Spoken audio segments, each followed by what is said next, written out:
After my husband passed away, my parents moved into a newly purchased house with me.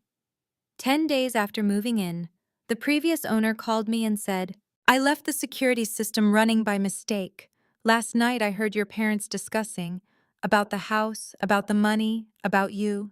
Please don't tell them I called. Come alone." I was suspicious, but I went, and what he let me hear completely changed the way I look at my family. I'm so grateful you're here. Before we begin, drop a comment and tell me where in the world are you watching from. Your city, your country. I read every single one, and it honestly makes my day. A quick note. This story contains fictional elements crafted for storytelling and educational purposes. Any similarity to actual names or places is purely coincidental, but the lesson inside it, that part is for you. The coffee maker clicked on at 6:30 every morning in that house, and for 10 days, I had let the sound be the only thing that pulled me out of whatever passed for sleep. I lay still for a few seconds after it, staring at the ceiling of a bedroom that still smelled faintly of fresh paint and someone else's choices. The ceiling fan turned slowly. The light came in pale and flat through curtains I hadn't picked out. I had written a check for $875,000 for this house, and not a single thing inside it felt like mine. By the time I made it downstairs, my father was already at the kitchen table with his reading glasses on and the local paper folded in thirds. He didn't look up when I came in. He was drinking from a mug I recognized, wide navy blue, with a small chip on the rim I'd always meant to deal with and never did. Ethan had used that mug every morning for 2 years. My father was holding it the way a person holds something that belongs to them. My mother was at the counter reorganizing the cabinet above the stove.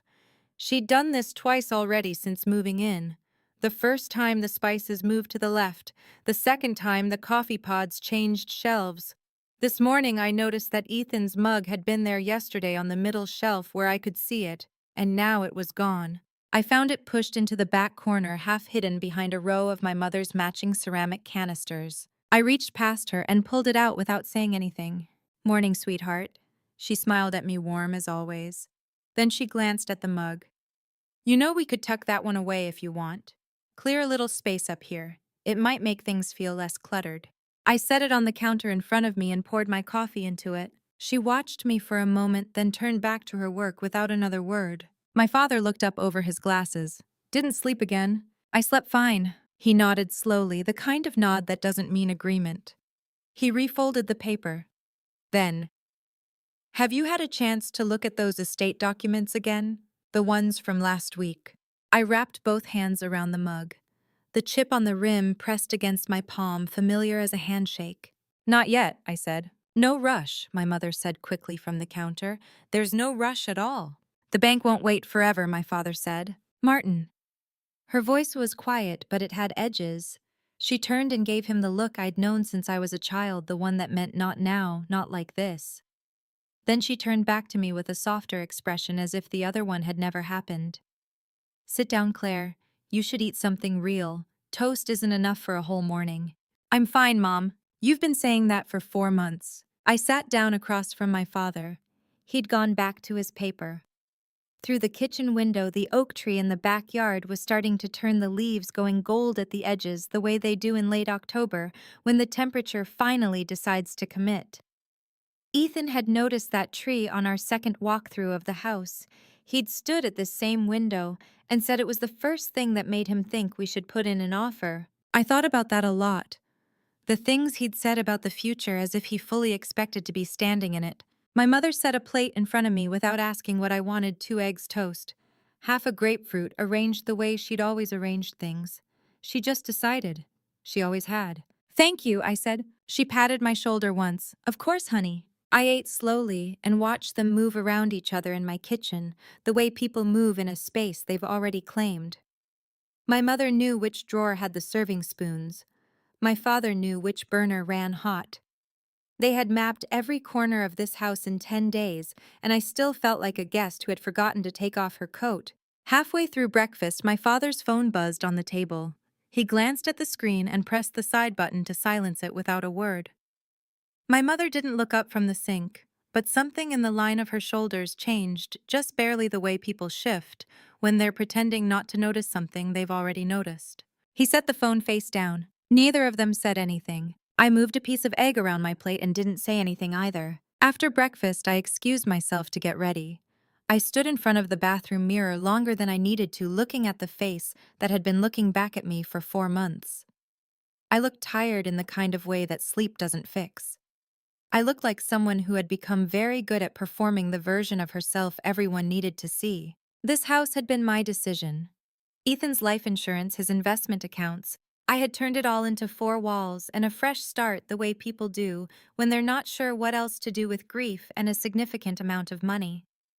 My parents had offered to come help me settle in, and I had said yes without thinking twice. Now my mother was reorganizing my cabinets, and my father was tracking my estate paperwork, and I was standing in my own bathroom trying to remember when exactly I had handed the whole situation over without meaning to. I ran the water cold, splashed it on my face, and straightened up. "It's fine," I told the mirror. "You're fine." Downstairs, I finished the dishes, while my parents debated paint colors for the hallway, 2 shades of white, with different names that sounded identical to me. I wasn't asked for an opinion. I wasn't sure anyone had noticed I might have one. Then my phone buzzed against the edge of the sink. I looked down. Unknown number, local area code. My hands were still wet from the dishes. I almost let it go to voicemail. Almost. The number had a 706 area code. Same county, someone local. I dried my hands the rest of the way on the dish towel, picked up the phone, and answered. "Mrs. Webb." The voice on the other end was older. Careful, the kind of voice that belonged to someone who had rehearsed what they were going to say and then quietly decided at the last second to start over. "My name is Gerald Pace. I apologize for calling out of nowhere. I sold your house 8 weeks ago." I turned slightly toward the window above the sink, putting my back to the kitchen doorway. In the living room behind me, I could hear my parents' voices, low, easy, the comfortable sound of two people who had long since stopped needing to try. "I remember the name," I said. "Good." A pause. "This is going to sound strange, and I want you to know up front that's exactly why I almost didn't call." He cleared his throat. "When I lived in that house, I had a home security system installed. Smart Shield. It's a monitoring system, motion sensors, door contacts, and an ambient audio function that records short clips whenever it detects movement. When I moved out, I called to cancel the subscription. Or I thought I did. Turns out the cancellation didn't go through. The account renewed automatically under my old email, and the app was still active on my phone." I kept my voice even. "Active how?" "The sensors inside the house are still connected to my account. Yours now, but still sending alerts to me. Last night around 9:45, the system sent me a motion alert. A short clip, about 4 minutes of audio from your living room." "My living room?" "While I was upstairs. I didn't open it right away," he continued. "I thought it was a technical error, some kind of delayed notification from before the sale. But then I saw the timestamp and I listened to it. And I knew I had to call you."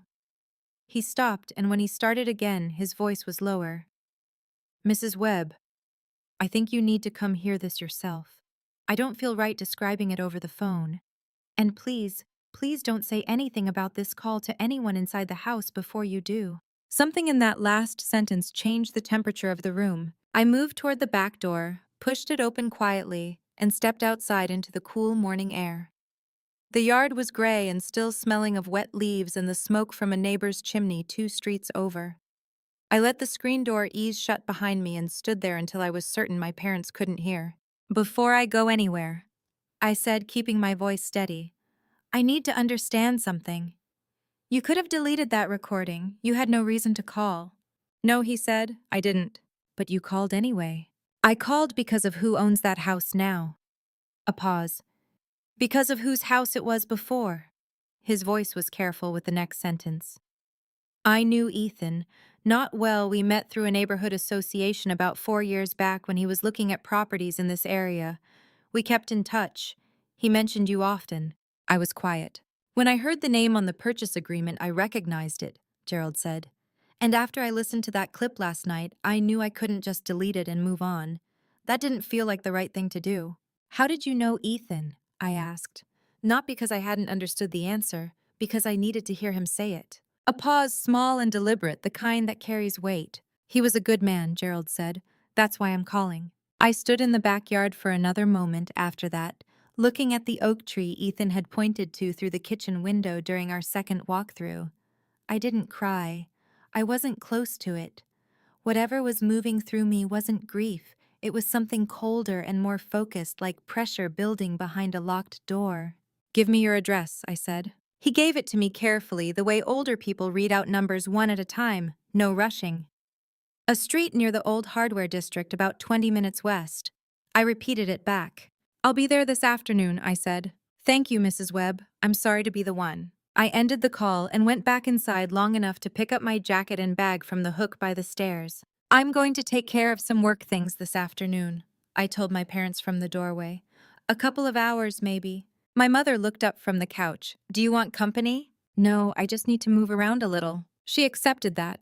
My father didn't look up from his paper. I got to my car, sat down, and stared through the windshield for 8 full minutes without doing anything at all. I didn't cry.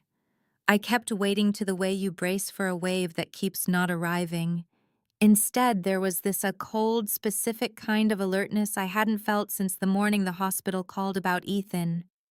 The feeling of standing in a room where something has already happened and you're only just beginning to understand what it was. I picked up my phone and typed a message to Nora Ellis, my closest friend from college, and the one person I trusted to show up without asking 20 questions first. "Can you drive me somewhere this afternoon?" "Don't ask yet. I'll explain in the car." 3 dots appeared almost immediately. "Then I'll pick you up at 2. That was Nora. No follow-up, no pressure, just "I'll be there." I set the phone on the passenger seat and looked toward the house. Through the kitchen window, my mother had moved back to the counter. She was on her cell phone, one hand resting flat on the granite surface, nodding along to whatever the person on the other end was saying. She smiled at something. Easy, relaxed. Completely at home in a house I had paid for with my husband's life insurance. She didn't look toward the driveway. It didn't seem to occur to her to. I started the engine and sat there for one more moment before I pulled away. I still didn't know what Gerald had heard. I didn't know what 4 minutes of audio from my living room contained. But the way he had paused before saying Ethan's name, that small, careful hesitation of someone choosing their words around something heavier than the words, told me this was not a coincidence. People only pause like that when what they're carrying has been with them for a while. Gerald's house was small and warm, cluttered with the particular kind of order that only makes sense to the person living there, shelves stacked with hardware catalogs and bird-watching field guides, a kitchen table holding more half-finished projects than meals. He opened the front door before I could knock, which told me he had been watching for the car. "Mrs. Webb." He stepped aside to let us in. His face was the kind that had seen a lot and had the good sense not to show all of it at once. "This is Nora Ellis," I said. "She's my closest friend. She knows what I know." He nodded at Nora and didn't ask for more. "Come in." The inside of the house smelled like coffee and old wood, the layered kind of smell that accumulates over decades. He led us to a small desk near the back window, where a laptop was already open at half brightness. 3 paper coffee cups sat beside it in a row, all empty. I got the impression he had been sitting here since early morning. Nora took the chair to my left without a word. She hadn't asked a single question on the drive over. That was the most generous thing anyone had done for me in months. "Before I play anything," Gerald said, settling across from us and folding his hands on the desk, "I want to be upfront about something. I've thought about this carefully since I called you this morning." He looked at me steadily. "These recordings, I don't believe they can be used in a courtroom. When I sold the house, I lost legal authority to record anyone inside it. Whatever is on these clips, they won't hold up as direct evidence." He paused. "But they will show you exactly where to look.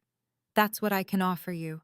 "I understand," I said. "Play it." He opened the first file. The timestamp in the corner read day 7:9:48 p.m. For a moment, there was only the ambient hiss of a quiet room, then the soft click of a television being switched off, a chair shifting, 2 voices settling into the kind of conversation people have when they believe they are completely alone. My mother's voice came first. "She signed the power of attorney on day 4. She didn't even slow down on that page." I held very still. A power of attorney is a legal document that grants another person the authority to make decisions in your name.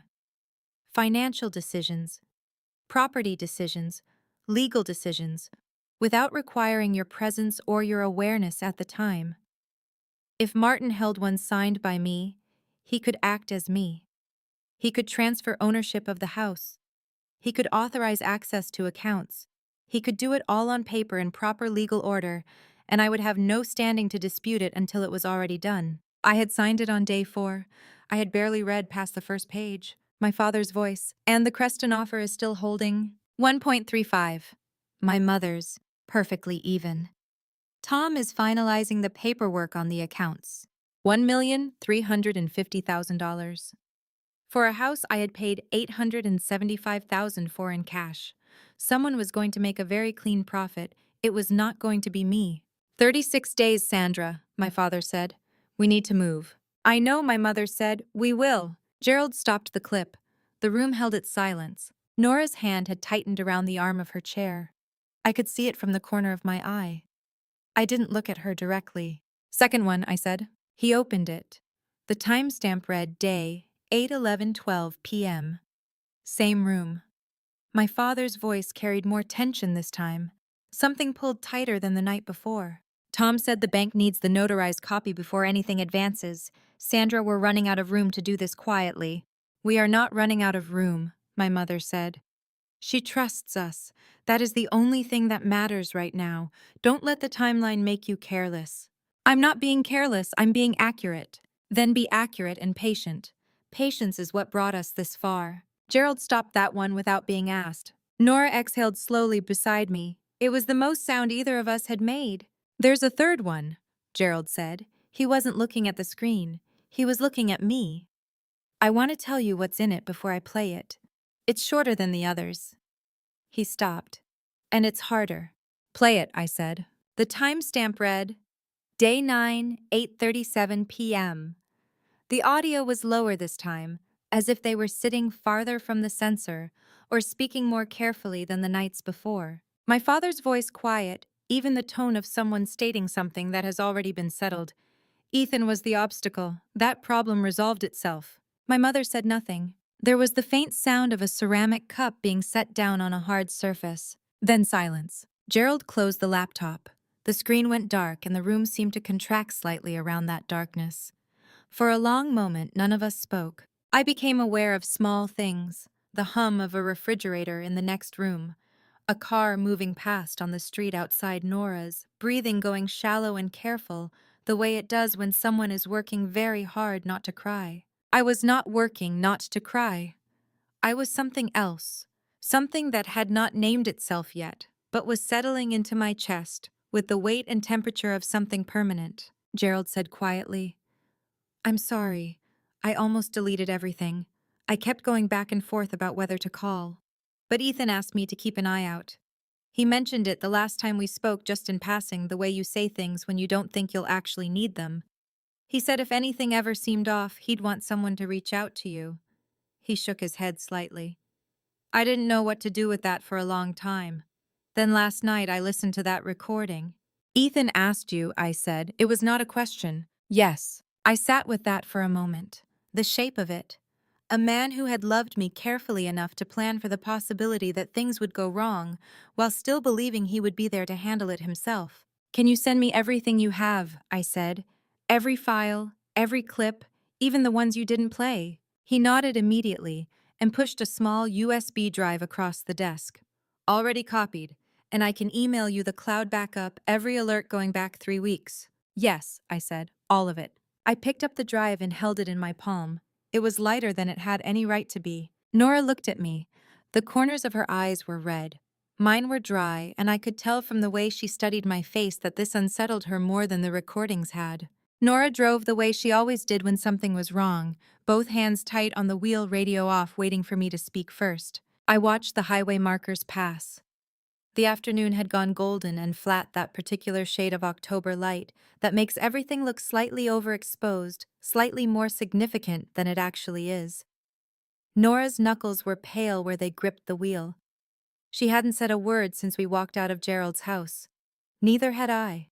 15 minutes, maybe more. The kind of silence you don't break because you're not ready for what comes after it. Then she couldn't hold it anymore. "We have to call someone." Her voice came out rough, like she'd been pressing it back for the entire drive. "You have the recordings?" "Not yet." She glanced at me. "Claire." "Not yet, Nora." She looked back at the road. A few more seconds. When she spoke again, her voice had climbed a half register. "Claire, they're stealing from you. Your parents are stealing your house. Ethan's money. Your money. We need to go to the police. We need to call someone right now." "I know," I said. Not loudly, not with any weight behind it, just I know. She went quiet. "And if I walk in there tonight angry," I continued, "they'll adapt. They'll move the documents. They'll explain everything away, that Gerald's system had a technical glitch, that I've been under a lot of stress, that I'm not interpreting things clearly because I'm still grieving." I kept my voice level, the way you keep your hands level when you're carrying something filled to the edge. "Everything I have will disappear, and I'll be left with nothing a lawyer can actually use." Nora was silent for a long stretch of road. "So what do you do?" she finally asked. "I go home," I said. "I make dinner. I ask my mother how her day was. I let them keep talking." "How long?" "Until I have everything I need." She shook her head slowly, one hand releasing the wheel for a moment before returning to it. "I don't know how you're doing this. I don't know how you're sitting there like that." "They think I'm grieving," I said. "They've counted on it from the beginning, so I'll be exactly what they expect right up until the moment I'm not." We drove another mile without speaking. I reached into my bag, pulled out my phone, and opened the voice recorder app. I pressed record, spoke a few words into it, the date, the time, something neutral, then stopped and played it back. Clear audio, no distortion. Nora watched me from the corner of her eye. "What are you doing?" "Building a record." I looked over at her. "In Georgia, you can legally record a conversation as long as one person in that conversation has given consent. I consent to every conversation I'm part of. From tonight on, I document everything." She absorbed this. I could see her working through it, the deliberateness of it, the patience. It demanded the kind of thinking that operates entirely outside emotion. "Nora," I turned toward her fully. "I need you to not say anything about today to anyone. Not your sister, not anyone you live with, no one at all.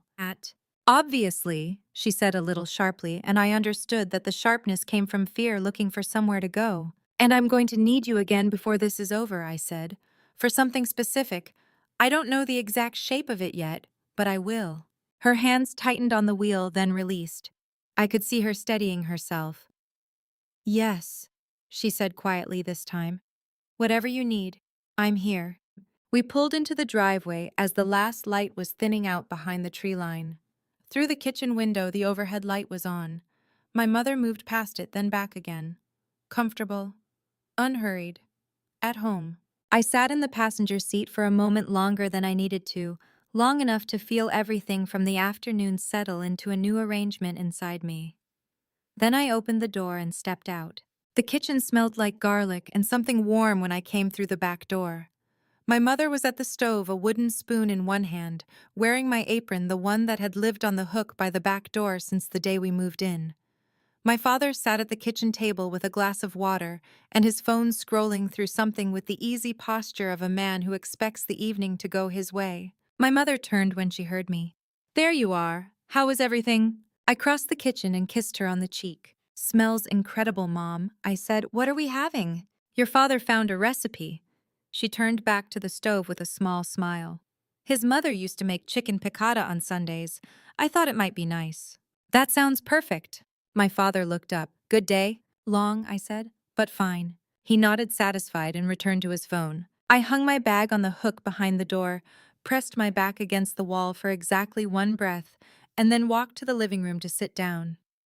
I picked up a magazine I had no intention of reading and held it open in my lap, and I watched my father from across the room, and I let the evening carry on the way they needed it to. That night, I lay in the dark long after the house had gone quiet. The anger I had braced for never arrived. In its place was something I didn't have a word for, a cold, specific kind of stillness, the kind that doesn't give when you lean on it. Not peace, not numbness, something more like a set of tracks laid down in the dark, invisible but solid, running in only one direction. Underneath it, barely touched, was the other thing. Martin's voice, flat and certain, like a line being drawn through a name. Ethan was the obstacle, That problem resolved itself. I had not let myself sit with those words yet. Not really. I had filed them away in the place where you put things that are too heavy to carry while you're still figuring out how to stand. I would have to look at them eventually. But not tonight. I had spent 4 months learning how to perform grief. It turned out the same discipline applied to something colder. By the time my mother set the chicken piccata on the table, I had already made a series of quiet decisions about how the evening would go. I would eat. I would answer questions about my day with enough detail to sound present. I would not watch them the way I had been watching them on the drive home, not openly, not in any way they might register, but I would see everything. My father poured the wine. He held the bottle by the neck with a comfortable grip, the way a person holds something that has always belonged to them, and he filled my mother's glass first, then his own, then mine without asking how much I wanted. He set the bottle back on the table, in the spot he'd decided was the bottle spot, and I noticed it was not where I would have put it. Small things, a poured glass, a bottle's position on a table, the particular ease with which two people moved through a kitchen that wasn't theirs. I was collecting small things now the way you collect evidence that something has already shifted in a place you weren't watching. This turned out beautifully, I said, cutting into the chicken. My mother smiled. It needs a little more lemon, I think, but it's close. It's perfect, I said, and I meant it warmly, and I watched her accept that warmth without hesitation. My father talked about a podcast he'd been listening to on real estate market trends in the Southeast. My mother mentioned she'd been looking into property management companies in the county. Just out of curiosity, she said, just keeping up with things. At the time, I'd nodded and said that sounded interesting. Holding those two comments up to the new light I was working with, neither of them was curiosity. Both were logistics. My phone sat in the front pocket of my cardigan. The voice recorder was running, capturing every word said at that table that I was part of, every exchange, every response, every question I answered. Legal. Documented. Mine alone. I helped clear the dishes after dinner, declined dessert, and said I was worn out and heading to bed early. My mother kissed me on the forehead and told me to sleep well. My father said good night without looking up. I went upstairs. I did not go to sleep. The hallway at the top of the stairs ran the full length of the house, and at the far end of it, standing without a light on, back pressed to the wall, you could hear everything said in the kitchen below with the clarity of a phone call. The hardwood floor was cold through my socks. I stood there with my arms at my sides and waited. 4 minutes. Did she seem different to you tonight? My mother's voice, clear as a signal in a quiet room. My father, no, same as always, quiet. Good. Water running briefly, then stopping. The sound of a dish being set in the rack. Tom said the account paperwork should clear within 2 weeks. Everything on his end is ready. The deadline is in 33 days. A pause, a cabinet closing. We have time, my mother said. She's not going anywhere. I stood in the dark and did not move. She's not going anywhere. I thought about the coffee mug. Ethan's mug, wide navy blue, the small chip on the rim I'd always meant to deal with and never did, had been sitting where I left it on the counter this morning. By dinner time, it was back in the corner of the cabinet, pushed far enough behind my mother's ceramic canisters that you'd have to know to reach for it. Not absent. Just made inconvenient. Just made easy to forget about. That was how they did everything. The conversation downstairs drifted something about the following week. Something about a phone call my father needed to make, and I stayed until I had heard enough to understand what I was working with. 2 weeks for the bank paperwork, 33 days before the creditor's window closed. They were inside their timeline.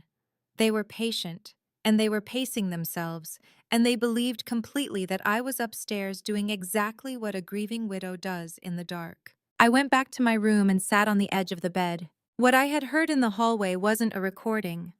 It wasn't something I could hand to anyone yet. It was knowledge, a direction, a confirmation of the shape and speed of what they were doing. It told me where to look next. That was enough for tonight. I set my alarm for 6 in the morning and lay back against the pillows with the lights off. From down the hall came the quiet murmur of my father's television, the same low-volume habit he'd had every night of my childhood, a sound I used to find comforting. I listened to it now the way you listen to something in a language you've only recently learned to translate. I didn't sleep well, but I slept. The next morning I was dressed before either of them stirred. I found the folder Sandra had given me on day 4, the estate settlement document still tucked inside the front pocket of my laptop bag, and transferred it into my work bag. I stood in the kitchen for a moment, with the bag over my shoulder, and looked at the cabinet above the stove. Ethan's mug was still in the corner. I left it there. My mother appeared in the doorway at 6:20, her robe pulled closed, and stopped when she saw me already in my coat. "You're leaving early," she said. "Deadline at work." I picked up my keys. "I'll be back by 7." The small measuring pause again, quick practiced and visible to anyone who didn't know to look for it. Then her expression settled back into warmth. "I'll keep something for you." "Thank you, Mom." I walked out to my car, set the folder on the passenger seat, and pulled out of the driveway while the neighborhood was still quiet. Deadline at work. I hadn't said it to be clever. It had just come out. But sitting in the car with the folder beside me, and the morning still gray at the edges, I understood that both things were true in ways neither of us had intended. Ethan used to tease me for reading every instruction manual from beginning to end: the television remote, the new dishwasher, the terms and conditions on software that no one reads because they're written to be ignored. He'd lean in the doorway with a cup of coffee and say something like, "You know they designed those to be skimmed, right?" I'd tell him that was exactly why something always went wrong for the people who skimmed them. Sitting at my desk that morning, I finally understood why he'd found it worth teasing. I had arrived before anyone else. The building lobby was still dim, the overnight cleaning crew's cart parked by the elevator, the air carrying the particular quiet of a space that hasn't been breathed in yet. I took the stairs, unlocked my office, and sat down at my desk without turning on the overhead light. Just the lamp. Just the folder. I started at the beginning. Pages 1 through 6 were exactly what Sandra had described: routine estate settlement language, the kind that follows probate like a shadow. Transfer of recorded assets. Beneficiary designations confirmed. Tax documentation summaries. Account closure procedures. The language was dense and layered in the specific way of documents designed to be exactly as dull as they need to be, to move through quickly, to be the thing a grieving woman on day 4 in a new house flips to the back of signs where indicated and sets aside without the focused attention it requires. I read every word. Page 7 was different. It didn't announce itself. There was no bold heading, no section break, no shift in tone to signal the change. The typeface was identical to everything before it. The opening clause started in the same measured language, pursuant to the estate management provisions established herein, and then 3 sentences in it became something else entirely. Power of attorney. I read it twice, then a third time slower, the way you reread something when you're still half hoping the words will rearrange themselves into something less than what they are. The clause granted Martin Harmon full legal authority to act on my behalf in all matters pertaining to the property at 14 Sycamore Ridge Drive, and all associated financial instruments, including but not limited to deed transfer account access refinancing arrangements and the liquidation of jointly held investment assets. My signature was at the bottom of page 9. That signature covered page 7. I set the folder down and looked at the wall for a long moment. My mother had handed me this on the afternoon of day 4. I'd been standing in the kitchen, still surrounded by half-open boxes, still in the particular fog that had been with me every day since the hospital called about Ethan. She'd set it on the counter, told me it was routine estate paperwork, and mentioned that the family's attorney had already reviewed everything and confirmed it was all in order. Just sign where indicated. Nothing complicated. I went back through every page, now looking for an attorney's name. A firm letterhead, a bar certification number, a notary seal, anything. There was nothing. The only signature on this entire document was mine. My mother had looked me in the eye and told me a lawyer had reviewed it. I folded my hands on the top of the folder and sat with that for a moment. Then I thought about what else I knew: the POA existed, but it had not been activated. A power of attorney for real estate transactions in Georgia must be notarized before it carries legal force: a notary's stamp, a witness, an official seal. There was none of that here. Beyond the signature, nothing had been formalized. And Tom Greeley, based on what I'd overheard in the hallway, was still processing the bank's paperwork from his end. The financial institution hadn't received anything yet. My parents were waiting on his clearance before they could move. The clause was real, the threat was real, but the window to stop it was still open. I reached for my phone. My hand, I noticed with something close to detached curiosity, was not entirely steady. 5 days into what I was doing, and that was the first time my hands had behaved independently of my intentions. I looked at them for a moment, then dialed. Nora picked up on the second ring. Page 7, I said. Power of attorney. I already signed it on day 4. Silence. Then, oh God. My mother told me an attorney had reviewed these documents before I signed. There is no attorney's signature on any page of this folder. Not a name, not a firm, not a certification number, nothing. What do we do? I need a property fraud attorney. Today. Before they take it to the bank. Is there still time? The bank hasn't processed anything yet. Tom Greeley is still working on the paperwork from his side. They need one more step before the POA has any legal effect. We have a window. I heard her exhale the long, controlled kind. That means someone is keeping something together at significant effort. Okay, she said. What do you need from me right now? Nothing yet. I'll call you when I have an appointment. I ended the call and opened a search on my desktop browser. Property fraud attorney, Maplewood County, board certified. I let it run. The third result on the page was a firm called Weston Legal. The attorney of record was Patricia Weston, 52 years old, board certified in Georgia real estate law, with 12 years prior experience in the state attorney general's office, working specifically on property fraud cases. The first review on the page read, handled my case with precision and without unnecessary drama. She understood what mattered immediately and did not waste time on what didn't. I dialed. The receptionist told me Ms. Weston's calendar was fully committed through the rest of the week. I said I understood. Then I said, please tell her it involves a signed power of attorney document, approximately $2.5 million in combined assets across a property and investment accounts, and what I believe to be a coordinated fraud executed through estate paperwork. I can come at any time today. A pause, the quiet sound of a hand covering a receiver. A brief exchange I couldn't hear clearly. Then, can you be here at 2 o'clock? Yes, I said, thank you. I ended the call and sat still in the quiet office. Outside the building was beginning to fill voices in the hallway, the elevator running the ordinary sounds of a workday starting for everyone but me. I picked up my phone and photographed every page of the folder, front and back, crisp, clear, sequential. When I finished, I put the originals back exactly as they had been and set the folder on the corner of my desk. 9:47 a.m., 4 hours and 13 minutes until the appointment. Every minute between now and then was a minute my parents believed they were still the only people who understood what was moving toward me.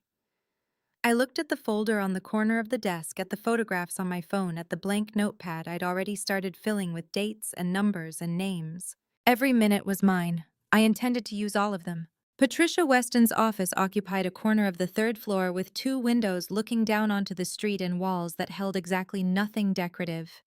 No framed degrees, no photographs with important people, no certificates of anything.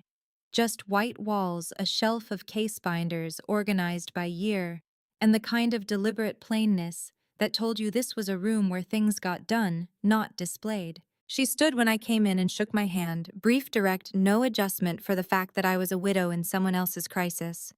Ms. Webb, sit down.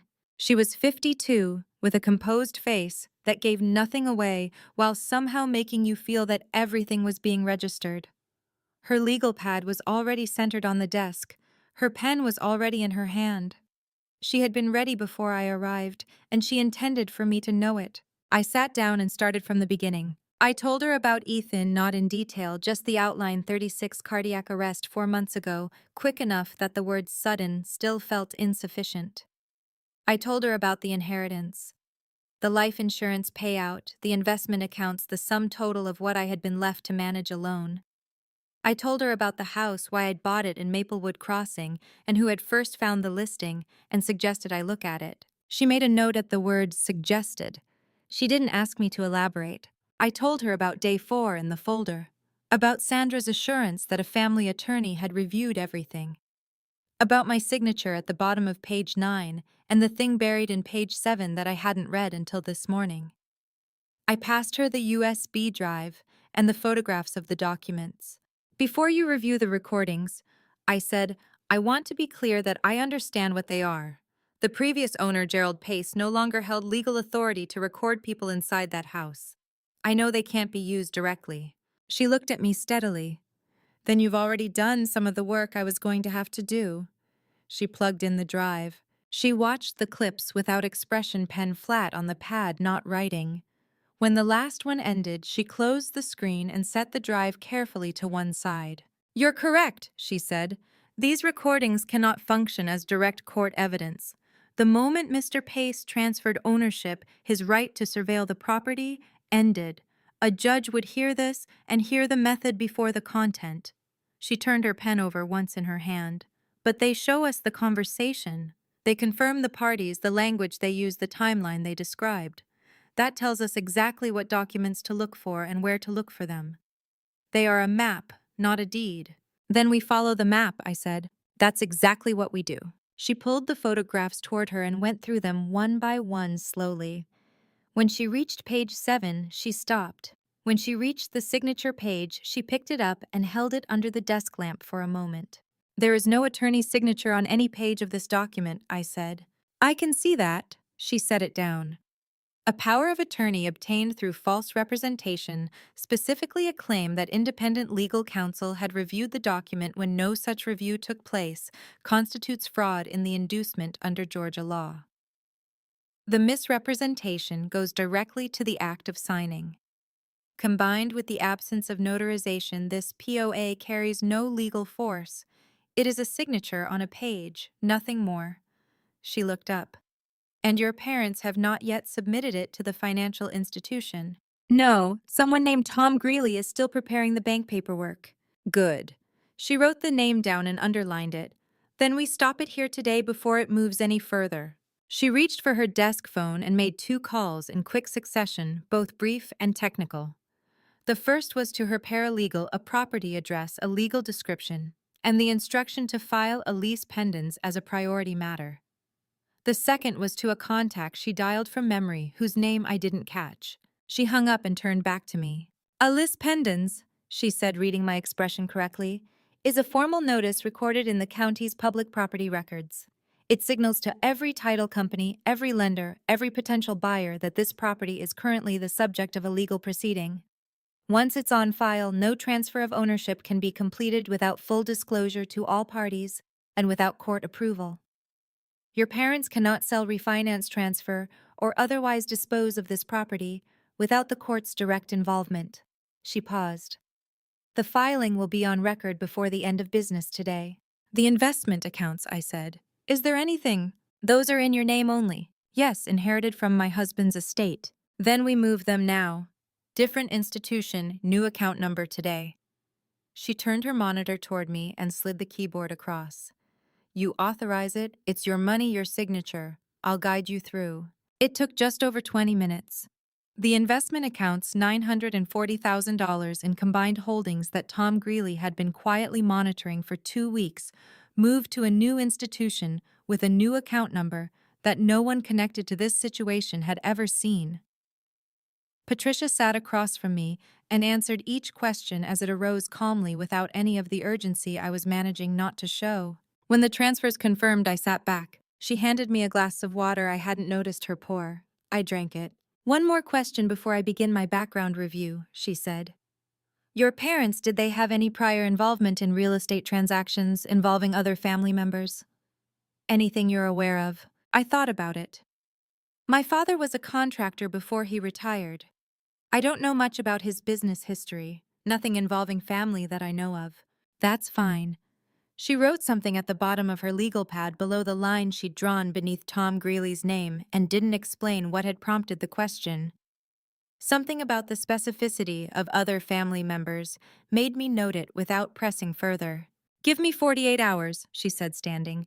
I want to run a full background on every party connected to this property and these accounts. I've found in my experience that situations like this one have a tendency to be older than they first appear. She walked me to the door. The lease pendens confirmation came through on her phone at 3:47 p.m. She turned the screen toward me, the property address, the county timestamp, the filing number. one line of public record that now stood between my parents and anything they had planned. I stood in the hallway outside her office and took a slow, full breath. For 10 days, I had been carrying the particular weight of a person who knows the floor beneath her is not solid. The breath I took in that hallway was the first one without that pressure behind it. Not relief exactly, something more precise. The feeling of having placed something correctly after a long time of holding it with nowhere to set it down. The property was protected, the accounts were moved. Whatever Patricia's 48 hours would uncover, this part was done. I didn't know yet what she was looking for, but the way she'd written that last note, the careful deliberateness of it, the fact that she hadn't looked up when she wrote it told me she already had a direction. Moving money quietly is an act of survival. Nobody sees it happen. That's exactly why it works. I had arranged the meeting at a new bank the previous afternoon using a branch I had never visited and that had no connection to any institution my parents had ever mentioned. A small credit union on the east side of the county, 6-teller windows, no investment advertising on the walls. The kind of place where people come in with specific problems and leave with specific solutions. I walked in at 9:15 on the morning of day 12 before the lobby filled and spent 2 hours completing the financial separations that Patricia and I had not finished the afternoon before. New checking account, new savings account, new signature cards, new login credentials established on a device my parents had never touched.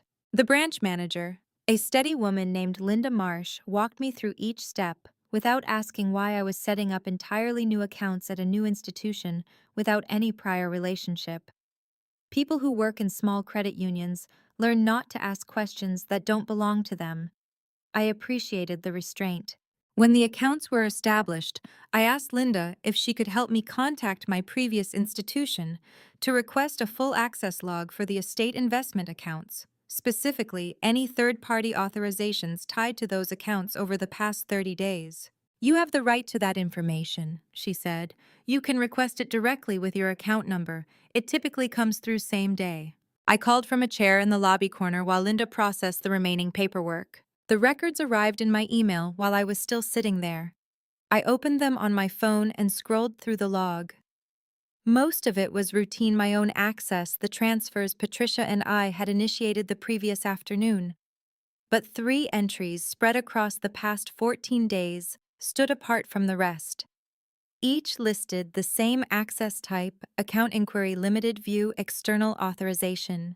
Each listed the same name, Thomas J. Greeley. I sat with that for a moment. 3 times in 2 weeks. View access, not transaction authority, but view access to accounts that told you exactly how much was there, exactly what the balances were, and exactly when they moved. Then I went back through the photographs I'd taken of the estate folder on day 11. I had gone through them quickly that morning looking for the POA and had stopped once I found it. Now I went page by page, carefully starting at the beginning. Between pages 5 and 6, printed on slightly lighter stock than the rest of the folder, was a half-page form I had photographed without registering what it was. The heading at the top read, Estate Support, Specialist Authorization, Limited Account View Access. Below it, a brief description of what the authorization permitted: view-only access to accounts associated with the web estate non-transactional for the purpose of coordinating estate settlement. The name filled in on the designated line, Thomas J. Greeley. My signature was at the bottom. Sandra had given me the entire folder on day 4.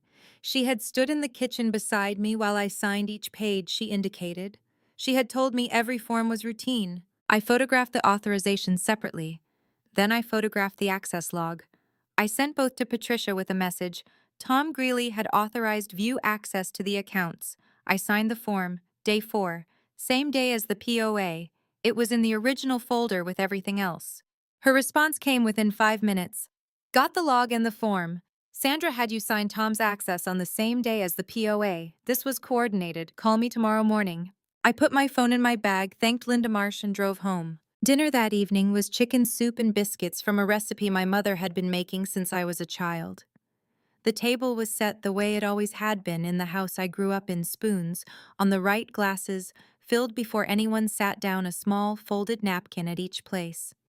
The familiarity of it used to feel like comfort. Now it felt like something I was examining from the other side of a pane of glass. I ran into Tom Greeley today, my mother said, passing the biscuit basket.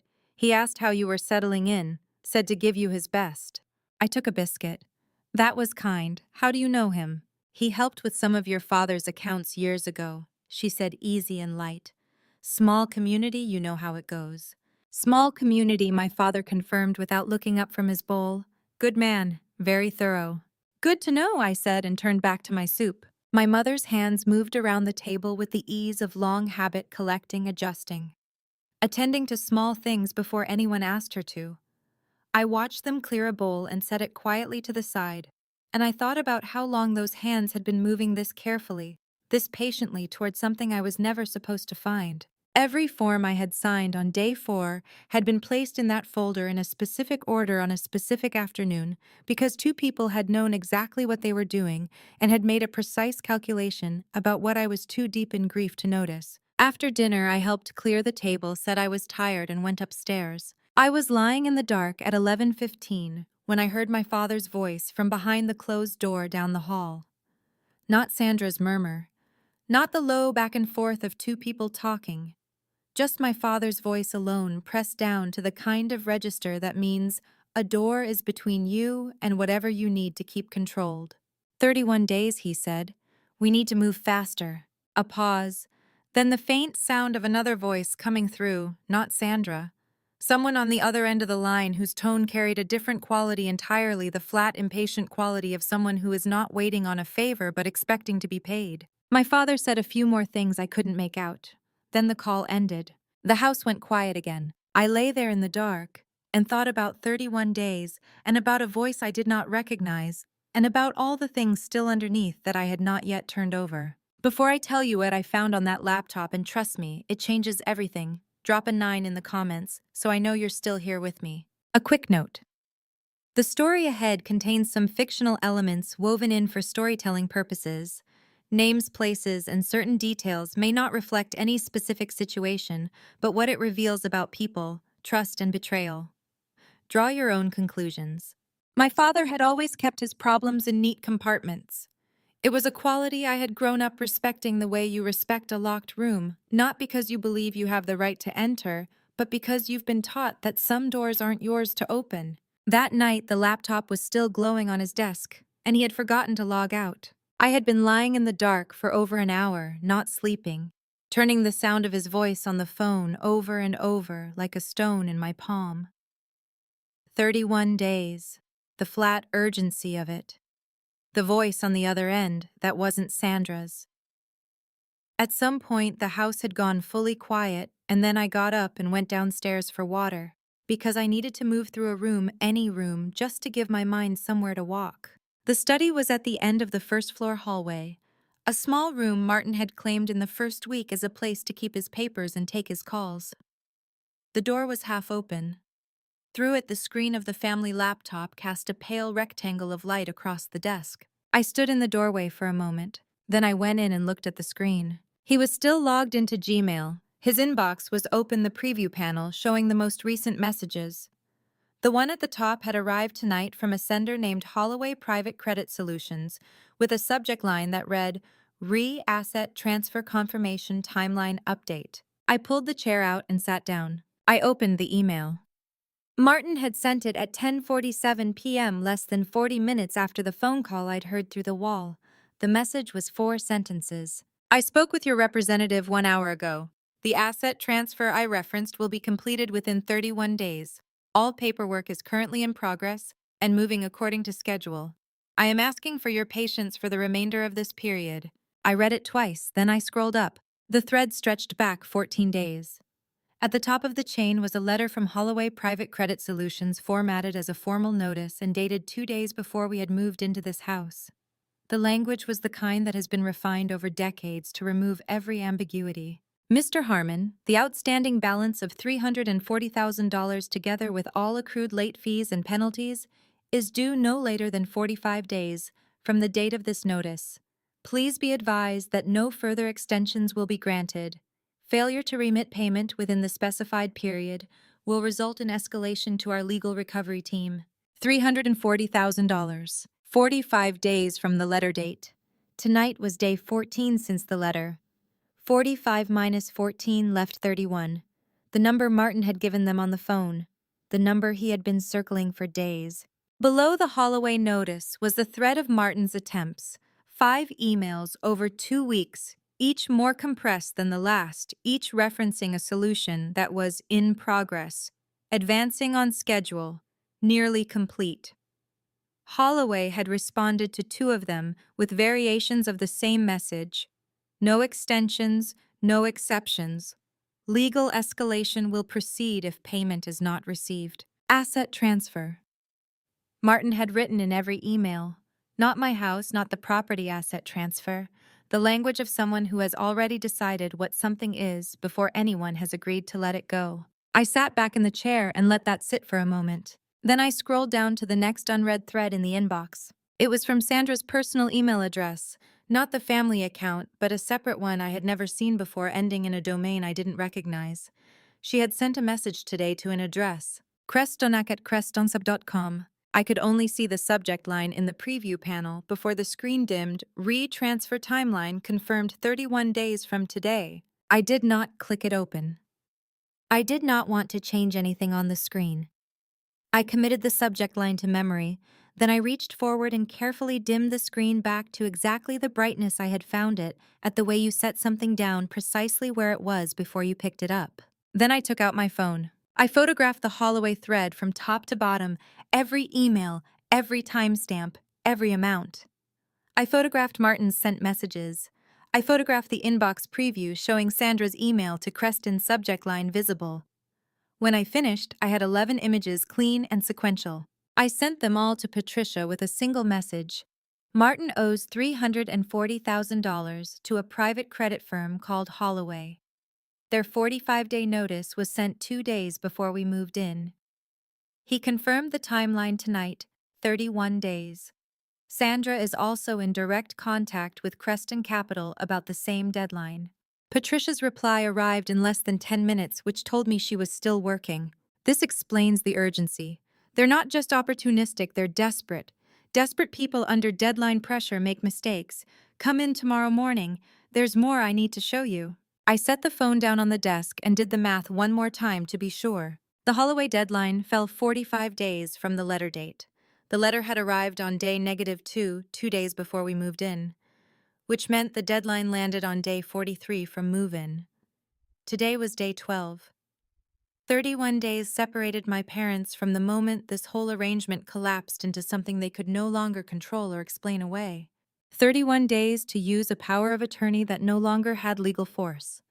31 days to complete a bank transfer to accounts that had already been moved. 31 days to sell a house that now carried a lease pendens in the public record. They didn't know any of that yet. I powered the screen fully off the way it would have been if no one had touched it. I walked back down the hallway to the stairs. At the top, I stopped for a moment in front of my parents' door. No light underneath, no sound.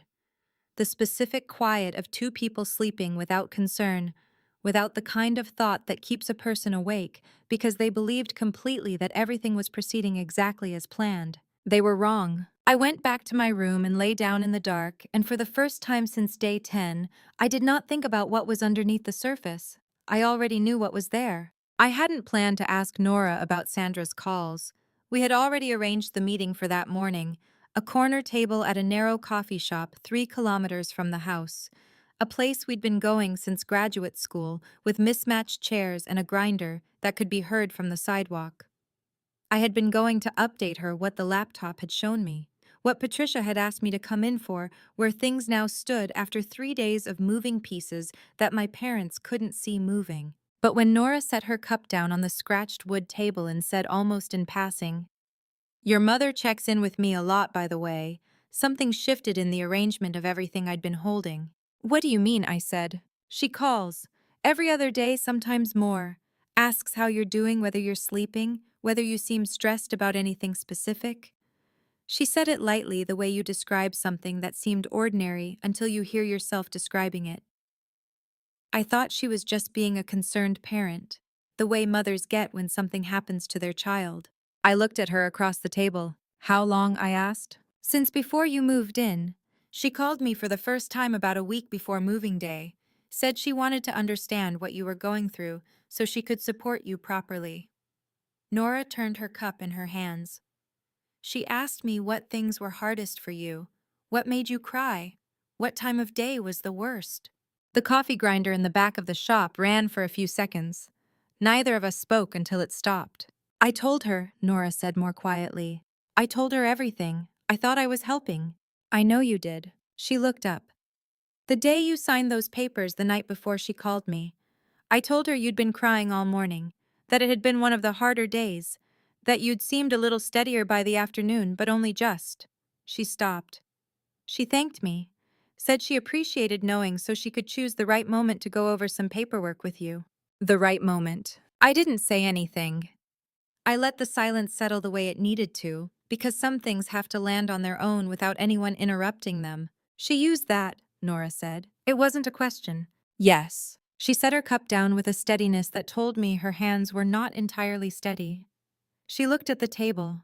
When she raised her eyes, her expression had moved past the guilt, which was there written clearly, into something more solid beneath it. The look of someone who has decided what to do with what they're feeling. She called me 8 times in 2 weeks, Nora said. I thought she was worried about you. She was gathering information. She needed to know when to act. You were the most accurate source she had. Because I'm your closest friend. Yes, because you would tell her the truth without thinking twice. The day you signed, I told her the night before that you'd been crying all morning. I know, I said. That's why she chose you. Nora exhaled once long and controlled. Claire, I'm so sorry. I should have. You couldn't have known. I said it simply without folding it into comfort that wasn't mine to give. She presented herself as a worried mother. You responded like a decent person responding to a worried mother. There was nothing to see through. I still told her. She counted on that. It was the entire point of calling you. Nora was quiet. Outside the window, the street moved at its ordinary Tuesday pace. A delivery truck creeping past a woman with a stroller. A man on a phone who wasn't paying attention to where he was walking. The particular obliviousness of a morning where nothing appears to be wrong. What do you need from me? Nora asked. I had thought about how to phrase this since the night before. Not what to ask, I'd known that since day 10. Just how to offer the choice without making it feel like one she had to say yes to. There's going to be a dinner, I said. I don't have the exact date yet, but soon. At a restaurant somewhere with a main dining area and a private room. I'm going to invite my parents. They'll believe it's a celebration. I paused. I need you at a table in the main room, close enough to the private area to see what happens when the evening changes. You won't need to say anything during. Just be present, observe, and be willing afterward to confirm what you witnessed. Nora looked at me across the table for a long moment. Not the same look from outside Gerald's house on day 10, when my dry eyes had unsettled her more than the recordings. This was something else, measured, deliberate.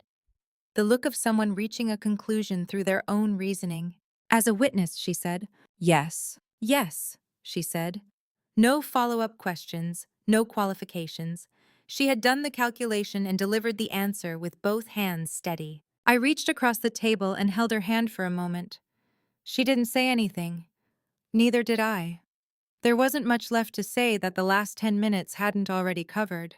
We finished our coffee. I left a tip that was more than the bill, the way I always did when I felt useful in a limited way and wanted to extend it somewhere. We walked out together into the gray October morning, the smell of fallen leaves and car exhaust, and the cold specific to mid-autumn in this part of Georgia. On the sidewalk, I stopped. I need to stop by the house before Patricia's office, I said. There's something I need to check in my mother's room. Nora looked at me. She started to ask and then caught herself. Should I come with you? No. I picked up my bag. I'll call you after. She stood on the sidewalk for a moment as I walked toward my car. I didn't look back. Whatever was in my mother's room, I had a feeling I needed to find it alone. Not because it would be too difficult to explain, but because some things you need to see with your own eyes before you decide what they mean. I told myself I was organizing the linen shelf. That part was true. What I found wasn't something I was looking for. After I left Nora on the sidewalk, I drove back to the house, let myself in through the back door, and stood in the kitchen long enough to establish that both cars were gone from the driveway, my father's gray sedan and my mother's black SUV both absent. I had the house to myself for at least an hour. I collected the folded towels from the hallway dryer and carried them upstairs to my parents' room at the end of the second-floor hall. Sandra's room was precisely ordered in the way she always arranged a space she intended to inhabit, nothing unnecessary on surfaces, every object given a deliberate position, the kind of arrangement that appears effortless and is anything but. A pewter dish on the dresser for her watch and rings, a glass of water on the nightstand, a book laid face down beside it, the curtains drawn to exactly the same point on both sides. I set the towels on the bed and opened the linen closet, arranged them by size the way she liked them, then turned back toward the nightstand to collect the water glass and bring it downstairs. In reaching for it, I pulled the nightstand drawer open slightly by accident. I looked down. At the back of the drawer, behind a small notepad and a pair of reading glasses, there was a plastic bottle, the kind that might hold vitamins or supplements or something purchased over the counter without much thought. It had no label, no pharmacy sticker, no printed dosing instructions, no child-proof cap. Just clear plastic, a white lid, and inside it 12 small, pale yellow pills with a scored line across the center and a faint embossed code on one face. I stood very still and looked at it without touching anything. Then I took out my phone and photographed the drawer as it was, the bottle in its position, the notepad beside it, the reading glasses. Then I moved closer and took a second photograph with my screen set to macro, close enough to capture the code on the pill's surface clearly. Then I looked the code up. The first result was a pharmaceutical reference database, the kind maintained for clinical use. The entry for that code described a prescription-only cardiac antiarrhythmic, a medication prescribed for specific patterns of irregular heartbeat classified as having a narrow therapeutic window. That phrase in pharmacology means the distance between a therapeutic dose and a harmful one is smaller than most medications.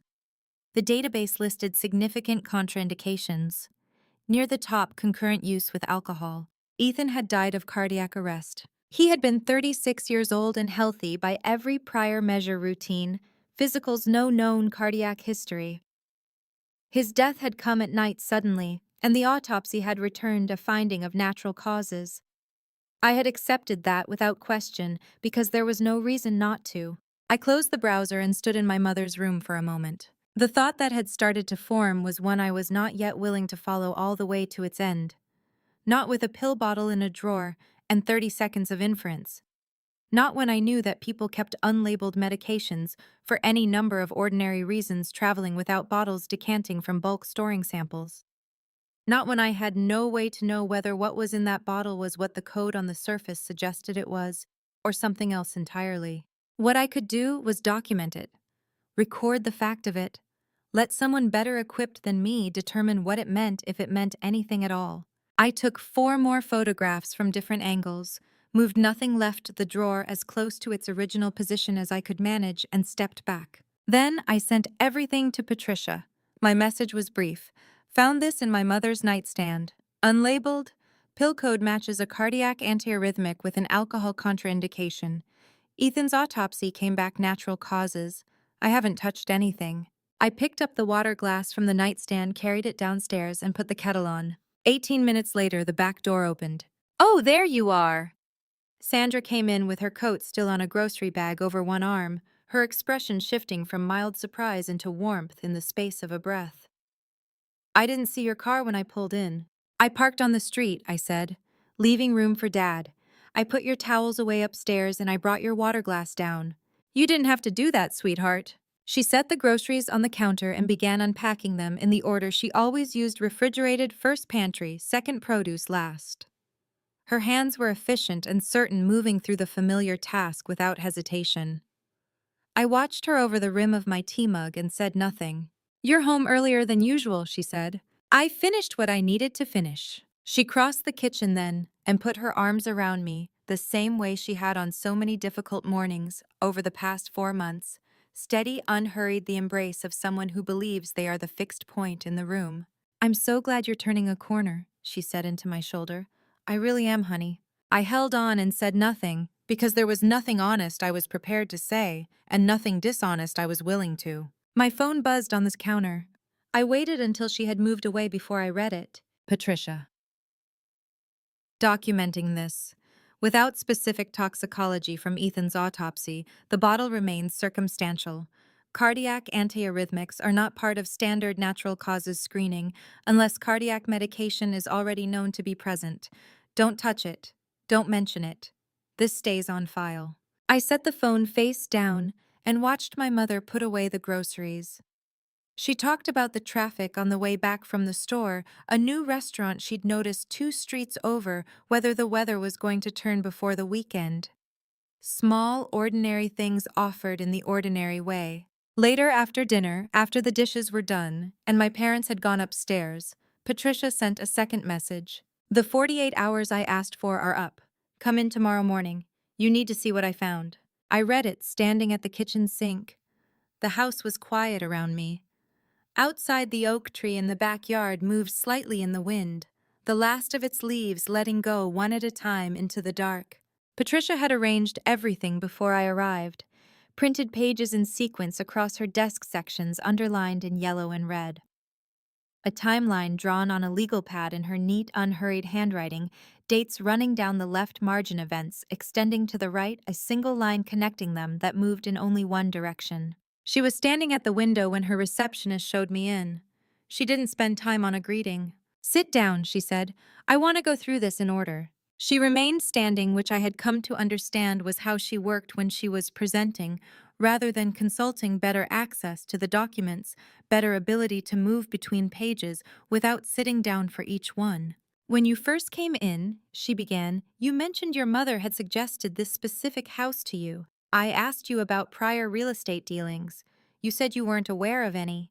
She moved a printed page toward me. "This is what my investigator found in 48 hours. The documents were a combination of public real estate acquisition filings and email records obtained through legal process. Creston Capital Group had been active in the Maplewood Crossing area for 6 months, sending formal letters of interest to 14 properties within a concentrated radius. Gerald Pace's house had been on that list. Their letter had been sent 11 weeks ago. Sandra Harmon had made first contact with Creston Capital's acquisitions office 10 weeks ago. The introductory email, obtained through a combination of public business records and a formal subpoena tied to Patricia's fraud filing, was time-stamped 3 weeks before Claire's closing date. In it, Sandra had introduced herself as a family advisor for a potential seller and confirmed her interest in understanding Creston's acquisition timeline and price range. She had sent that email before Claire had signed the purchase agreement for the house. "Your mother reached out to Creston before you bought the house," Patricia said. I looked at the document. I looked at the date printed at the top. "She found me this house," I said. "She found you a house in the precise area where Creston was actively acquiring," Patricia said. "They had letters of interest out within a 2-mile radius. Your mother contacted their acquisitions team, established a relationship, and confirmed a price point. Then she went home and suggested you look at a listing that happened to fall inside that exact footprint." She paused. "She didn't find you a fresh start. She found you an asset she already had a buyer for." I sat back in my chair. "She said it felt right," I said. Those were her exact words. "It felt right for a fresh start." "It was right," Patricia said, "for her plan." She moved to the next section, the Tom Greeley connection, which she had traced further than I had managed. He and Sandra shared a history that stretched back 8 years through a community banking association where Martin had briefly served on a volunteer committee. Sandra had contacted Tom 3 weeks before moving, day ahead of the closing, when she was already coordinating the Creston arrangement.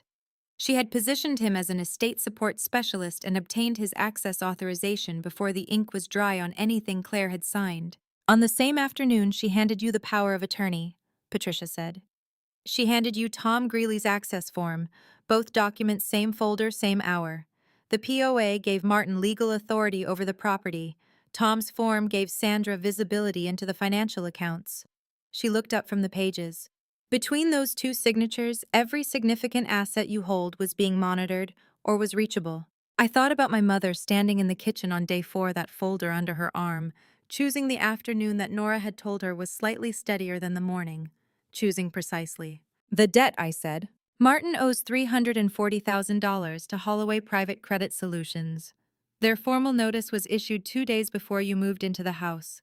The 45-day deadline had already started. She pointed to the timeline. The Creston transaction, if completed, generates between $400,000 and $450,000 in profit above your purchase price. That clears the debt with margin. The investment accounts accessed through the POA cover the remainder and provide additional buffer. She set her pen down. They were not working with many options, she said, and the one they chose involved you. I looked at her legal pad.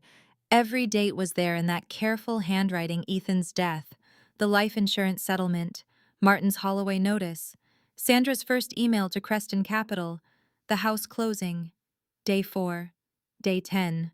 Each point connected to the next by a line that moved without deviation from one end to the other. This was not a plan that had formed in the weeks after Ethan died, adapting to circumstances as they developed. It had been drawn before I bought the house. It had been set in motion while I was still deciding what to do with what he had left me. "How do you want to end this?" Patricia asked. She asked it directly without softening it or offering a preferred shape for the answer. I looked at the timeline one more time. I thought about the folder Sandra had handed me, the coffee mug pushed to the back of the cabinet, the way my father poured wine as though it had always been his glass to fill, the way my mother had held me in the kitchen yesterday afternoon and told me she was glad I was turning a corner. "Quietly," I said, "completely, in a way they don't see coming." "That's what I thought you'd say." She gathered the documents and moved them to the side with the practiced efficiency of someone setting one chapter aside and opening the next. "Which is also why I wanted you here in person for this, rather than sending any of it." She paused. Then she reached into the lower drawer and produced a second folder, thinner with fewer pages than the first. She set it on the desk, but kept her hand resting on top of it. "There's one more thing," she said. "My investigator flagged something in your father's background that I've spent the last day verifying. I want to be careful about how I present it before I'm certain of the details." She looked at me steadily across the desk. "But if what I'm looking at is accurate, this is not the first time your father has done something like this." The room was quiet. Outside, through the window behind her, the street went on the way. Streets do ordinary, unhurried, entirely unaware. "Come back in 2 days," she said. "I'll have everything confirmed by then." 4 days. I performed a version of myself I no longer recognized, and I performed it very well. The key to sustained performance I had learned in the months after Ethan died was not to think about what you were doing while you were inside it. You simply inhabited each moment fully, each breakfast, each dinner conversation about the weather, each small exchange about whether to run the dishwasher that night, and you kept the other thing behind your sternum where it could not be read from the outside. I had been doing this for months without knowing it was what I was doing. Now I did it with intention and a specific end date. Day 14. I came home from Patricia's office in the early afternoon and found my mother reorganizing the bookshelf in the front hallway. She had separated my books from the ones she and my father had brought and placed mine on the lower shelves. When I asked about it, she said she was trying to make everything feel more settled. I said it looked nice. I went upstairs, turned on the voice recorder on my phone, and came back down to ask if she could use some help.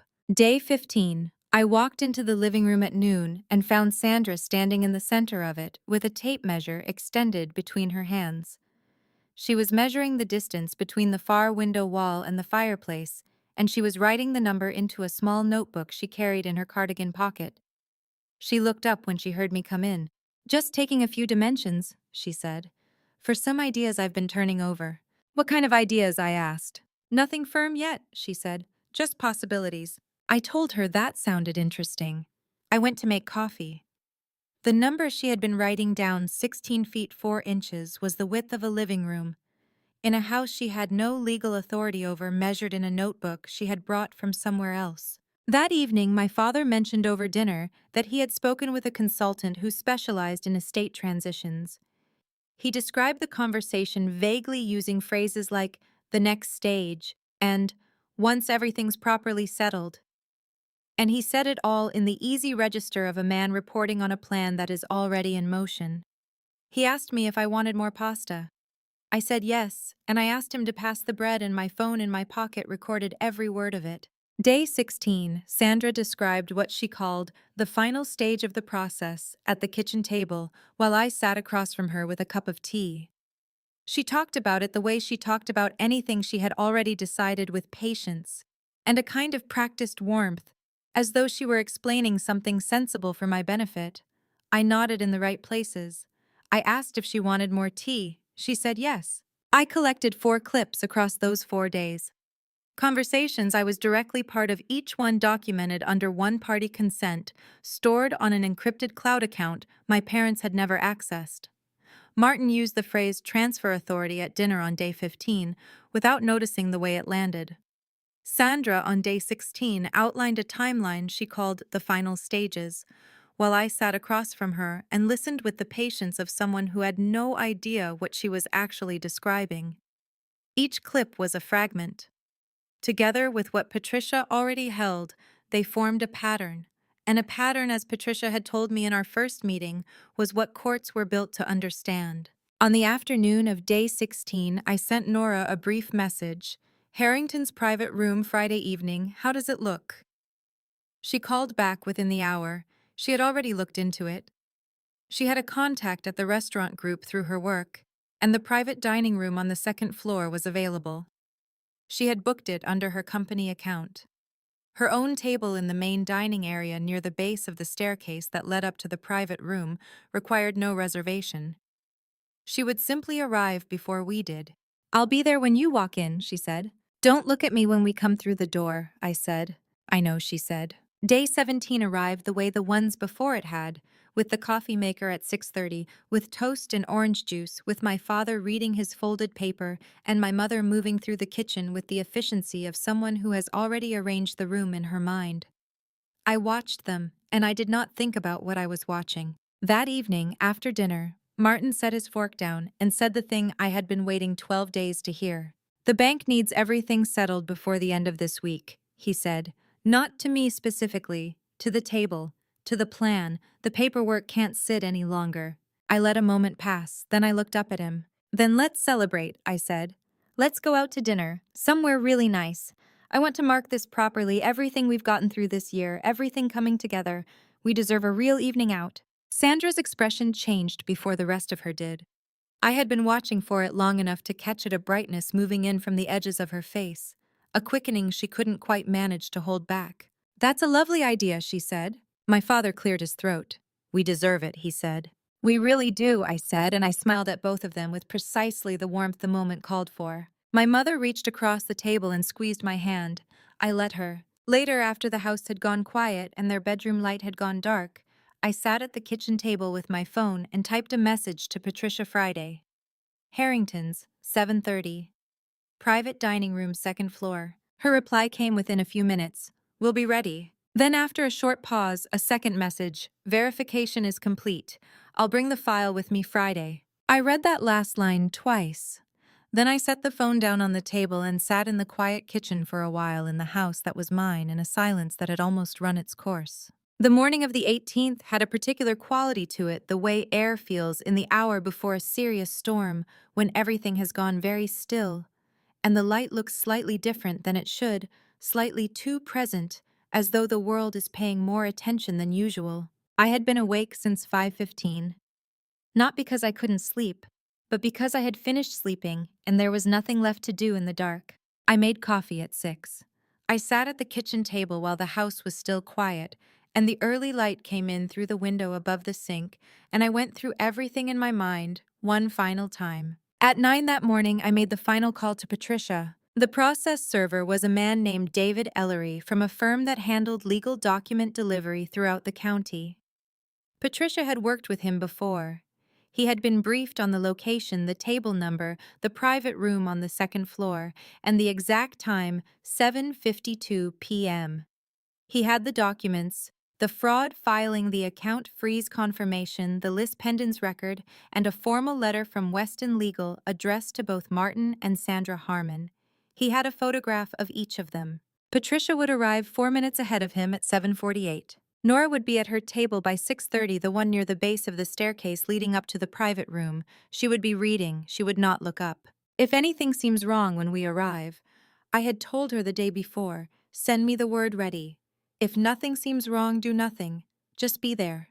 I'll be there, she had said. Patricia confirmed everything in under 4 minutes, and then said quietly, "You're ready for this." I said, "I know." I went upstairs at 7 to get dressed. I had thought about what to wear more than I expected to. Not vanity, something more precise than that. I understood in the particular way of a person who has been planning the end of something for 8 days, that what I wore tonight would be what my parents saw me in when they realized what was happening. I wanted to be dressed like someone who had made a decision carefully, not someone who had been swept into something by circumstance. I chose a dark navy dress I had bought the previous winter with Ethan at a shop in Savannah, where the woman behind the counter had insisted it was the right weight for Georgia autumn. Simple, considered, the kind of dress that says nothing loudly and everything quietly. I was standing at the mirror when the soft knock came. Sandra opened the door without waiting, a habit she had acquired in the first week, without my noticing the way all the small appropriations had happened. She stopped when she saw me. "You look beautiful tonight, honey," she said. I looked at her in the mirror without turning around. "Thank you, Mom." "Are you happy about tonight?" I considered the word, what it meant against everything I was holding behind it. "I think it's time to move forward," I said. "Don't you?" She smiled, the particular smile she had been giving me for 4 months, warm and patient, and entirely certain she understood what I meant. "I really do." A pause. "Ethan would have wanted this for you." Moving on. Feeling settled. "Yes," I said. I held my own gaze in the mirror for a moment. "He would have." She left me to finish, and I stood alone at the mirror for another minute after the door closed. The face looking back at me had changed over the past 8 days in a way I couldn't precisely name. Not harder exactly. More organized, like someone who had found where everything belonged and put it there. The drive to Harrington's took 14 minutes. My father drove. My mother sat beside him, and I sat behind them the way I had as a child, watching the road come toward us, and the neighborhoods giving way to the older part of the county, where the buildings got heavier and closer together, and the restaurants had good lighting and no prices on the board outside. Martin and Sandra talked easily in the front seat about the restaurant, about whether to start with soup or salad, about a story my father had caught on the radio. His voice had shed the tightness it had been carrying all week. He sounded for the first time in recent memory like a man who believed the difficult part was almost done. We pulled into the parking lot at 7:14. Harrington's occupied a converted two-story building at the corner of Pelham and 3rd dark brick warm light. Through tall windows, the quiet authority of a place that doesn't need to advertise what it is. A few other cars in the lot. A couple moving toward the entrance with their collars turned up against the cold. My father stopped the car. Before I could reach for my own door, he got out and came around to my side and opened it. I looked at his hand on the handle. I looked at his face, careful, pleased, the face of a man who believed tonight was the completion of something he had worked very hard to put together. His were the same hands that had held my arm at Ethan's funeral, standing in the November cold outside a church in a city that suddenly looked like it belonged to someone else's life. "This is the last thing you'll do for me," I thought. And I could not decide in the 3 seconds I stood there whether there was anything left in me that felt grief about that. "Thank you, Dad," I said. He smiled. "Of course." We walked in together, my father, my mother, and me.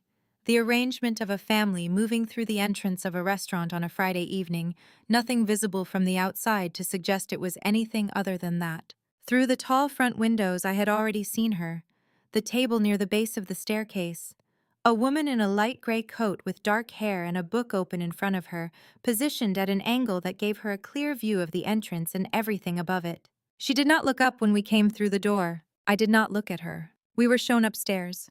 The private dining room at Harrington's had cream walls and low, warm lighting, the kind of room where important things get said quietly without anyone needing to raise their voice. A round table dressed in white linen. A single low candle at the center. A window on the east wall that looked out over the parking lot below its curtains, drawn to suggest something more private than a Friday night in a converted brick building. The room seated 8, but we were 3, and the extra space lent the setting a feeling that was difficult to name, somewhere between generous and conspiratorial. A server named Michael took our drink orders at the door and returned with water, a wine list, and a basket of bread before retreating with the practiced discretion of someone trained to be present only when wanted. The door was solid mahogany, with a small panel of frosted glass set at eye height.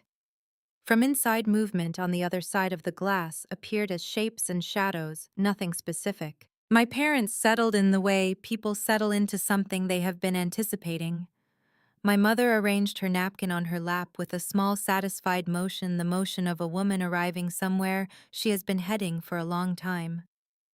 My father looked around the room with the deliberate appreciation of a man confirming he has chosen correctly. "This was a wonderful idea," my mother said. "It was Claire's," my father said. He looked at me with an expression that was precisely the right proportion of pride and warmth, and I noted, as I had been noting things all evening, that he had calibrated it carefully. He was very good at that. He always had been. I opened my menu and let the moment settle without comment. The first 30 minutes passed, the way dinner in a good restaurant passes slowly with attention paid to surfaces. Sandra steered the conversation the way she always did, with the patience of a woman who has rehearsed the approach until it no longer feels like rehearsing. She talked about the neighborhood, about property values in Maplewood Crossing, about a woman from her Tuesday yoga class who had mentioned wanting to sell her house before spring. She was building towards something, and she was doing it so smoothly that if I had not spent 8 days watching for exactly this, I would have heard only pleasant dinner conversation. Martin talked about relief. He said the word directly, relief, as though it were simply an honest accounting of how he felt, and not, as I understood it, precisely the sound of a man who could see the end of a problem he had been carrying for 8 months and a debt he had been hiding for longer. "There's something about knowing things are in order," he said with a small, genuine exhale. He was looking at the wine in his glass. "You can just breathe again." "I know exactly what you mean," Sandra said. They were not self-conscious about any of it.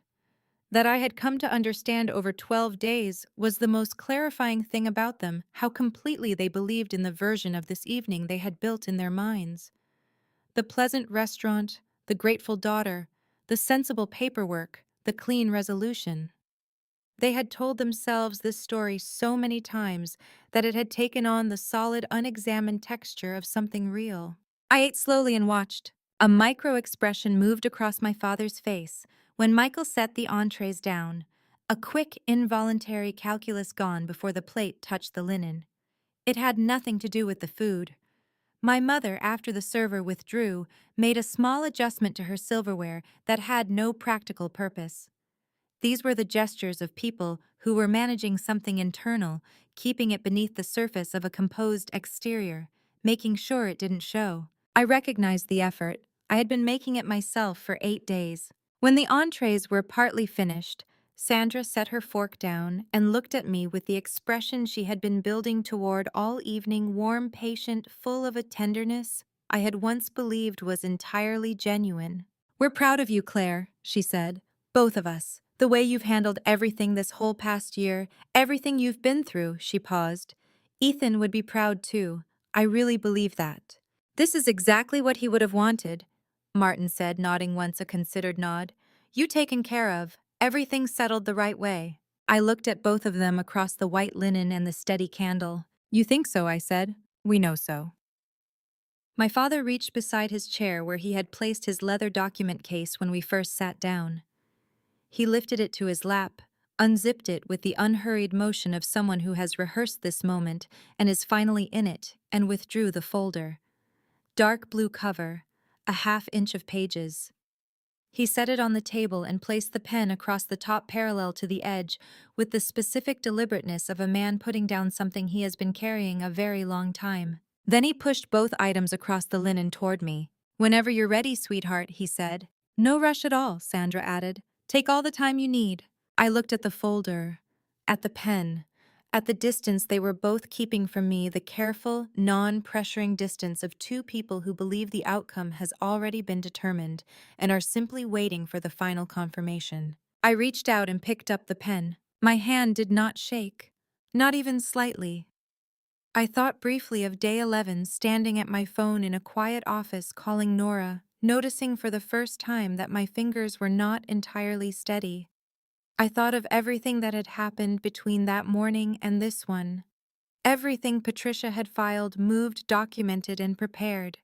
Everything I had done in 12 days to arrive at this particular moment, in this particular chair, with this particular pen in my hand.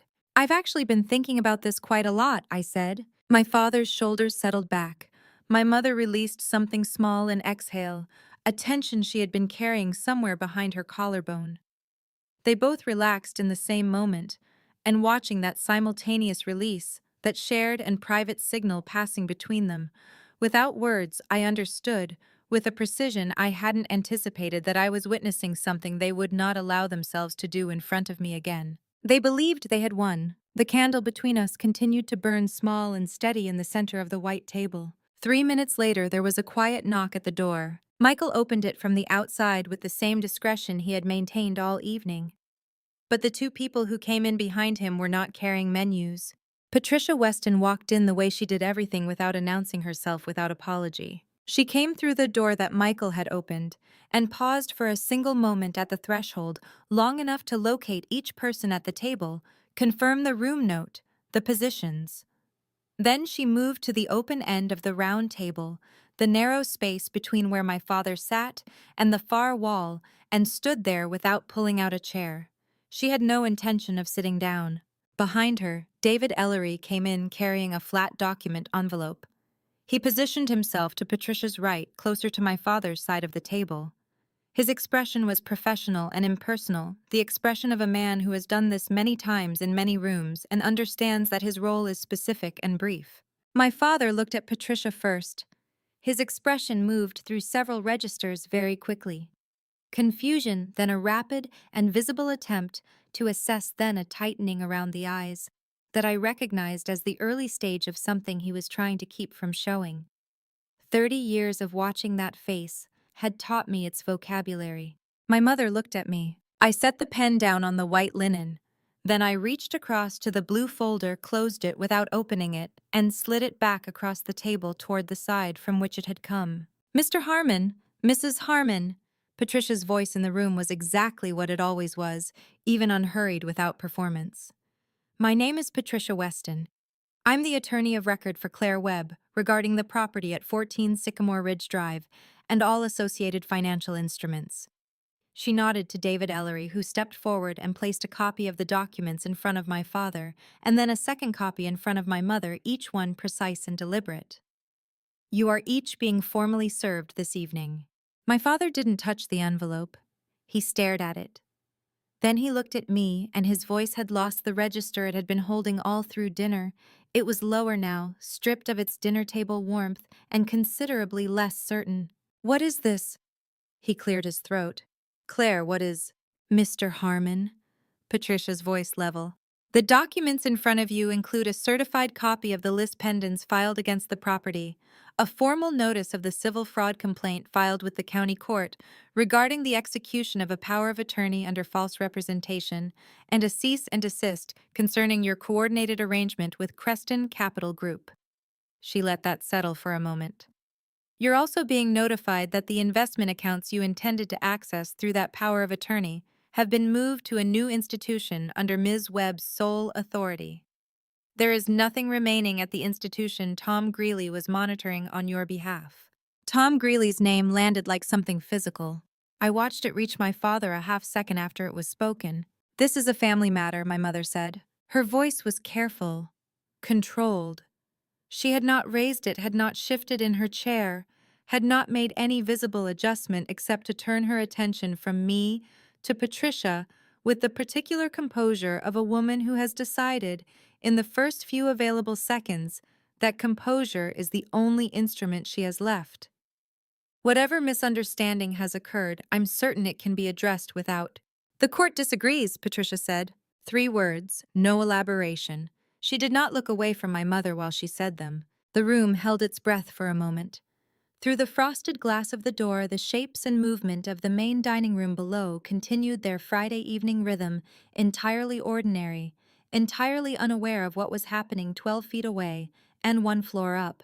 My mother turned to look at me. This was the part I had not fully accounted for, not because I had failed to think about it, but because some things resist being thought about in advance. I had planned every operational detail of this evening with care.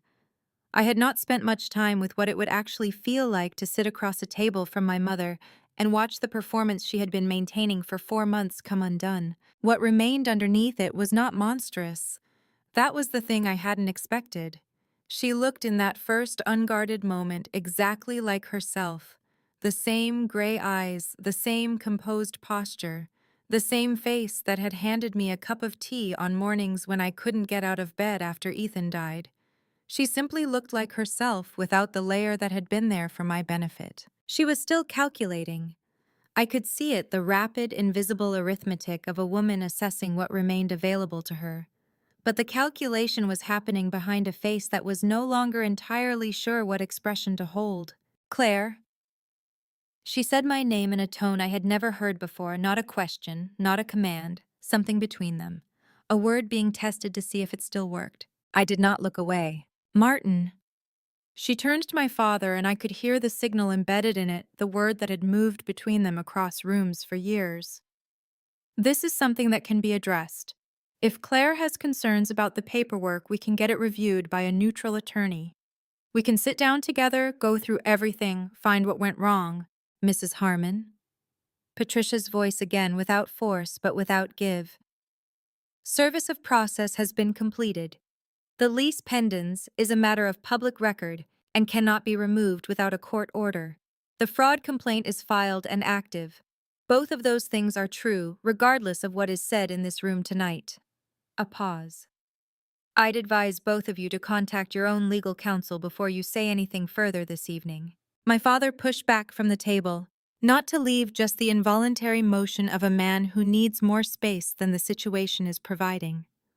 He looked at the envelope on the table, then he looked at my mother, then he looked at me, and what was on his face had moved past the tightening, past the attempt to hold things together into something more raw and less composed. I don't understand, he said. And I believed that he meant it. Not that he didn't understand what he had done, but that he didn't understand how this version of the evening had come to exist, instead of the one he had spent 31 days building. I looked at my mother. "This is the celebration, Mom," I said. I said it quietly without dressing it in anything because it didn't need anything added to it. Sandra looked at me for a long time. The composure she had assembled and held through the first minutes of the confrontation, that careful, managed exterior, maintained itself for several more seconds. And then, by very small degrees, it let go. Not dramatically, not with visible collapse or any of the things that happen in scenes like this in films. Just a slow, incremental releasing, the way a structure gives up the effort of holding a weight it has been holding for a long time. What her face showed underneath was not as I had sometimes imagined it might be guilt. Not yet. It was something more specific and more truthful than that, the expression of someone who is looking at another person and understanding for the first time that they had entirely miscalculated who that person was. She had believed I was grieving. She had built a complete and functional structure on that belief. The woman sitting across from her was not the person she had designed the structure around. The candle between us continued to burn small and steady in the center of the white table. Patricia reached into the case she'd brought and placed a second folder on the table, thinner than the first fewer pages. She set it beside David Ellery's documents without comment and without sitting down. "There's one more matter," she said. My father looked at the folder. In the low, warm light of the private dining room at Harrington's, I watched his face go entirely still. Not the stillness of calm, but the stillness of its precise opposite. A man who has just understood that the thing he thought was done is not done, and that what comes next is something he has not prepared for. The second folder was thin. Sometimes the worst things are. Patricia opened the cover and laid it flat on the table between us. A single page on top printed with legal header information and a case reference number. Below the header, a name, a year, a dollar amount. Ruth Harmon Fielding. January through March 2010.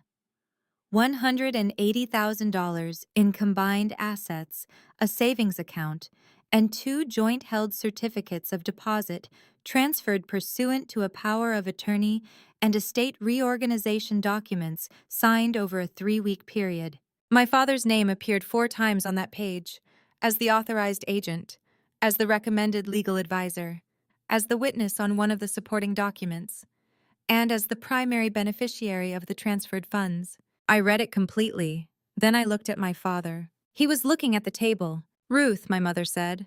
She said the name the way you say a word that has arrived from an unexpected direction, testing it, trying to determine what it is doing here. "Martin, what is—" It was a long time ago. His voice had gone very quiet. It was a completely different situation. "Ruth?" Sandra said the name again, and this time it was not a question or an attempt at understanding. It was the sound of something shifting irreversibly in a fundamental direction. She turned in her chair to look at my father fully, and what appeared on her face in that moment was something I had not seen there in 8 days of watching her, something I had not anticipated she was still capable of. Genuine shock. Unmanaged, unperformed, uncontrolled. The expression of a woman who has been carrying a complicated plan with someone for months and has just learned that he had been carrying something else entirely without her. She had known about the arrangement involving me. She had constructed it, facilitated it, chosen the timing. She had not known about Ruth. "The record indicates the funds were never returned," Patricia said. "Ms. Harmon Fielding, she remarried in 2014. Her name is now hyphenated, lives in Savannah." My investigator made contact with her representative. She has been informed that this information was discovered in the course of an active legal proceeding. A pause. "She is willing to speak with you, Ms. Webb, if you choose to contact her." Patricia slid a small card across the linen toward me, a name and a handwritten phone number on the back. I picked it up. I thought about Ruth. I had not seen her in 11 years. Not since the summer my parents had a falling out with her that my mother described when I was still in college and asked what had happened as a money disagreement that got out of hand.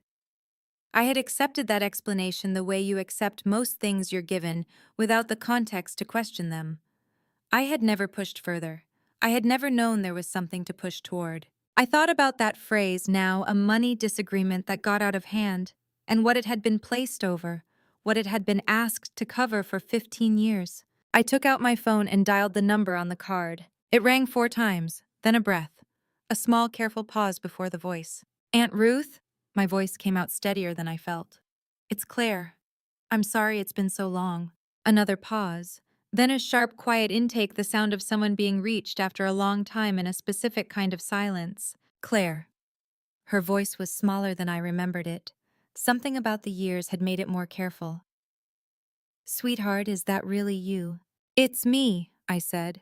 "I need to ask you about something from 15 years ago. A document my father told you to sign." The silence that followed was not the silence of someone who did not know what I was referring to. It was the silence of someone who had been sitting with that exact piece of knowledge for 15 years and was deciding very carefully what to do with it now that another person had finally arrived and asked. "He said it was just procedure," she said. "A family loan arrangement. He explained it was so the money could be moved more easily between accounts and that everything would be paid back and that I didn't need to worry about the details." A pause. "He was very patient when he explained it. He went through it slowly. I thought I understood." "I know," I said. "He told me the same thing." A long, careful silence. "Claire." Her voice had changed, gone thinner, more precise, carrying something it had been carrying for a very long time. "For 15 years I thought I had simply misread something. That I hadn't been careful enough, hadn't asked the right questions, hadn't understood what I was signing because I wasn't smart enough to understand it. I was ashamed. I thought it was my fault entirely for trusting someone I shouldn't have trusted with something I didn't fully understand." She stopped. "I never told anyone, not even Thomas. I was too ashamed to say it out loud." "It wasn't your mistake," I said. "You read it correctly. The document said exactly what you believed it said. He told you it said something else." Another long silence.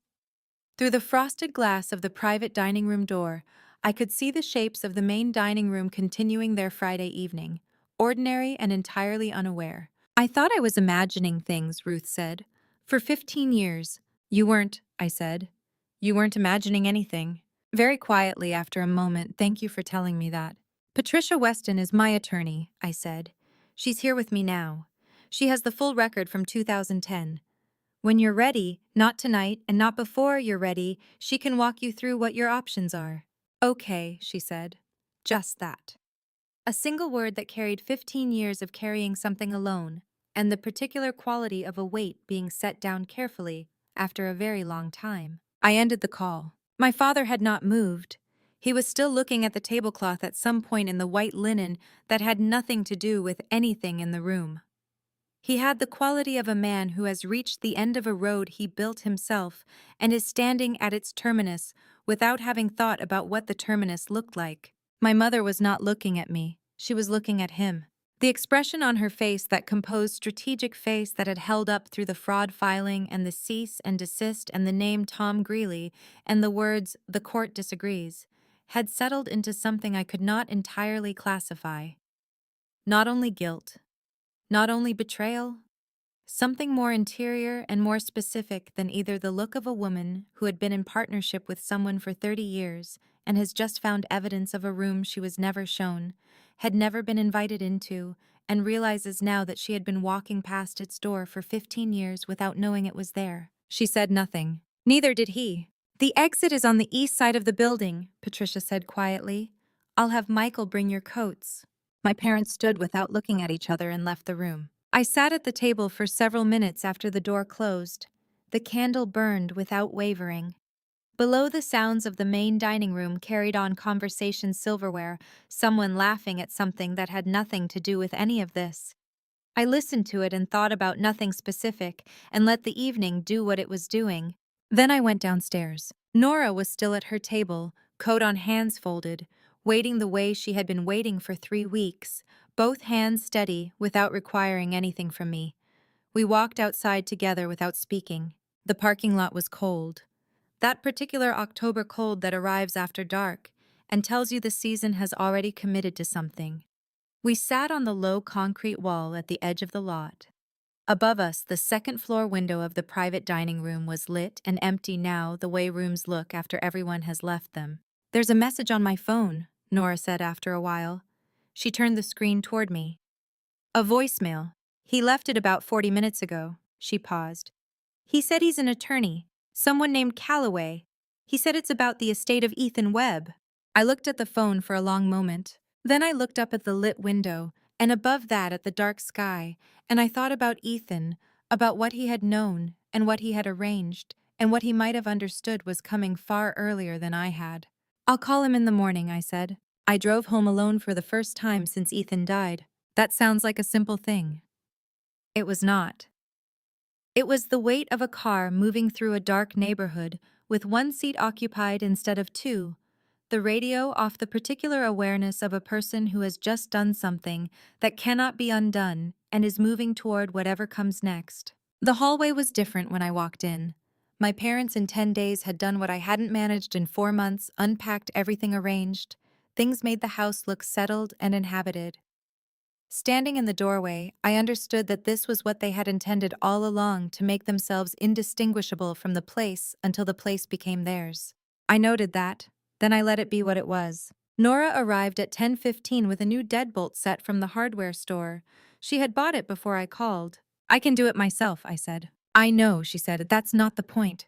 20 minutes. Front lock and back both tested.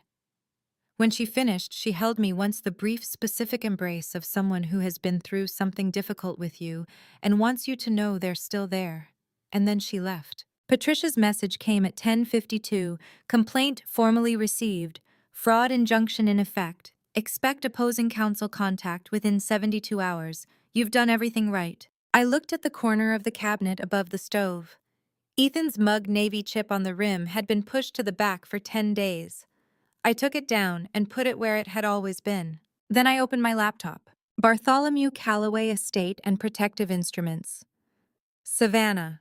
Sent at 7:18 p.m. Subject for Claire Webb. Conditional release Ethan Webb estate file. He had been entrusted with a file by Ethan approximately 5 months ago, with instructions to release it when Claire made contact, indicating concerns about the Harmon family or associated assets.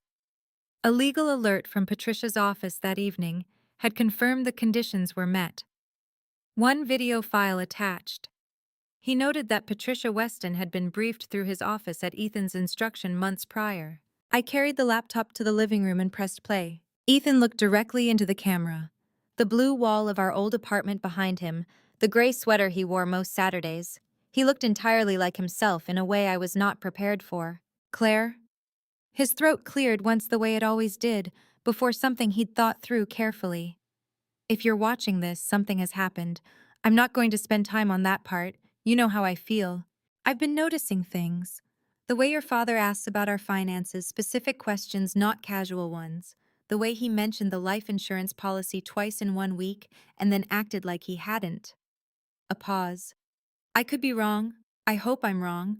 But I couldn't do nothing. The accounts are restructured through Callaway. Nothing accessible without your direct authorization. Nothing under any power of attorney, unless you had independent counsel present from the start. It buys you time. Time was what I wanted you to have. He looked at the camera. Patricia Weston is who I'd trust for this. She's been briefed through Callaway's office already. And Gerald Pace, our neighbor, he knows to reach out if anything happens to me, and you seem like you need a reason to look closer. I asked him. He said yes without hesitating. He stopped. One last look the kind a person gives when they are choosing their final words with the care they deserve. I love you. Take care of yourself first. That's always been the thing you forget. The screen went dark. I sat in the quiet and understood it all at once. Gerald had not called by chance. He had called because Ethan had asked him to. Patricia had not appeared at the top of a search result by accident. She had been waiting already, briefed for the moment Claire Webb came through her door. The speed of the list pendants, the knowledge of exactly where to look, none of it had been luck. Ethan had built the foundation before he was gone. I had built the rest on top of it without knowing what was underneath. He had loved me specifically enough to work around the parts of me that would have told him he was being paranoid, that everything was fine. I sat with that for a long time. Then I cried. Not the managed private grief of the past 4 months, the kind that fits inside an ordinary day without asking to be named. Something more complete. The kind of crying that comes when you understand the full shape of what you lost and realize it had been looking out for you even on its way out. I cried for a while, then I stopped. I made tea. I turned off most of the lights and sat in the quiet house with the things that actually belonged there and let the night do what nights do. Morning came through the kitchen window in the slow October way, pale light behind the oak tree, the neighborhood not fully awake yet. I made coffee. I carried Ethan's mug to the window and sat down. Outside Maplewood Crossing was beginning its Saturday, a car backing out of a driveway, a dog walker at the corner, a light coming on across the street. The world moving at its ordinary pace, entirely unaware of what had resolved itself inside these walls. The house was quiet. For the first time since I moved in, the silence didn't feel like something to be afraid of. It felt like something that belonged to me. I held my coffee. I watched the street. I did not pretend everything was fine, and I did not pretend it wasn't. That was enough. For now, that was enough. People ask me what I learned from all of this. I've thought about that question a lot sitting by that kitchen window with Ethan's mug in my hands. Here's what I believe, even in the darkest rooms. There is a hand guiding things toward the light. Call it God. Call it grace. Call it the quiet love of someone who prepared for the worst, because they loved you too much to leave you unprepared. Whatever name you give it, I felt it. In Gerald's phone call. In Patricia's steady voice. In a video recorded by a man who hoped it would never be needed. I wasn't brave. I wasn't exceptional. I was grieving and frightened and moving forward one day at a time because stopping wasn't an option. Don't be like me. Don't wait until the folder is on the counter and the pen is in your hand. Know what you're signing. Ask the questions that feel uncomfortable. Trust the people who earn your trust and question the ones who only ask for it. My honest opinion. The most dangerous betrayals don't come from strangers. They come dressed in familiar faces, speaking in voices you've known your whole life. And the most powerful thing you can do is refuse to be smaller than what they believed you were. If this story stayed with you, if it made you think about something, or feel something, or see something differently, I'd love to know. Leave a comment below. Share it with someone who needs to hear it. And if you're not already here, consider staying. There's more to come. Thank you for listening all the way to the end. It means more than you know. The stories ahead contain some fictional elements constructed for educational and storytelling purposes. If that's not the content you're looking for, no hard feelings, step away and find what fits you better. For everyone else, I'll see you in the next one.